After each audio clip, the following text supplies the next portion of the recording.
the whole progression of you're initially just brought in to do, you know, that for a few years, and then how everything progressed. How should people think about like these interesting kind of, I almost call them bridge roles, that you seem to be playing a lot of bridge roles where you're kind of sitting in between two different divisions.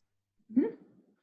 Tell me, like, how did you position yourself for a lot of these? Do you feel like it was serendipitous, or do you feel like it was something you were doing intentionally because you were getting different, like you had the equity side, then you had the debt side? Was that why it was all happening, or why? You know, really from my VP days, so 10, 12 years ago, the one thing people always said about my resume, they're like, we don't know what to do with you. Right. You're not a straight M&A banker. You're not a straight DCM banker. And I actually think it served me remarkably well. It's allowed me to pivot. It's given me a broader base of experience.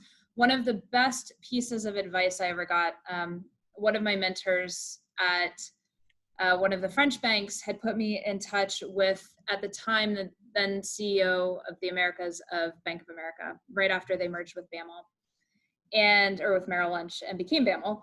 And so I had lunch with him, and he said, you know, I said, I don't know what I want to do. I've done M&A, I'm doing DCM.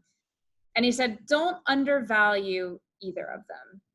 The best M&A bankers have DCM experience because they understand how a deal gets done. Right. And the best DCM bankers understand why that bond or that loan is being done from M&A.